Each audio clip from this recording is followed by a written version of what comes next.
Pilot স্বামী তৌকিরের মৃত্যুর খবর পেয়ে অজ্ঞান হয়ে গেছেন তার স্ত্রী আকসা নিঝুম। মাত্র 6 মাস আগে বিয়ে করেছিলেন পাইলট তৌকির। ছুটির অভাবে স্ত্রীকে নিয়ে সেভাবে ঘুরতেও যেতে পারেননি। শেষবার স্ত্রী নিঝুমকে বলেছিলেন সামনের ছুটিতে দুজন একসাথে ঘুরতে যাবেন, সে সময় লম্বা ছুটি নিয়ে ফিরবেন। তৌকির তার কথা রেখেছেন, লম্বা ছুটি তিনি নিয়েছেন, তবে চলে গেলেন জীবনের ওপারে।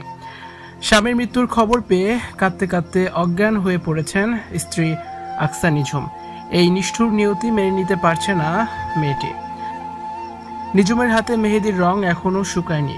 নিষ্ঠুর বাস্তবতার মুখোমুখি দাঁড়িয়ে আছেন তিনি। মাত্র 6 মাস তাদের বিবাহিত জীবনের, এখনো দুজনের ভালো মতো জানাশোনা হয়নি, পছন্দ অপছন্দ জানা হয়নি, একসাথে দেখা হয়নি, অনেক কিছুই। সবকিছুকে মিথ্যে করে দিয়ে চিরদিনের জন্য চলে গেল তৌকির আহমেদ সাগর। পাইলট তৌকিরের পরিবারে এখন শোকের মাতম চলছে। স্বামী তৌকিরের সাথে নিঝুমের কাটানো সেই সুন্দর সুন্দর মুহূর্তগুলো দেখে আবেগতাড়িত হয়ে পড়ছেন সকলেই।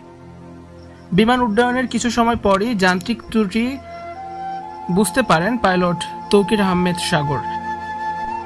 বিমানের যান্ত্রিক ত্রুটির কথা তিনি জানিয়েছেন। তিনি চেয়েছিলেন বিমানটাকে লোকালয় থেকে দূরে নিয়ে যেতে।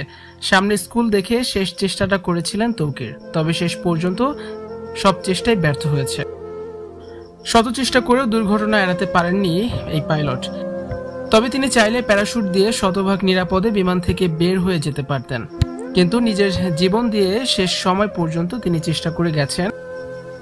তিনি চেয়েছিলেন বিমানটাকে দিয়ে বাড়ির ফাঁকা স্থানে নিয়ে যেতে। সন্ধ্যা 6টার দিকে আইসিইউ থেকে শেষ নিঃশ্বাস ত্যাগ করেছেন পাইলট তৌকির আহমেদ সাগর।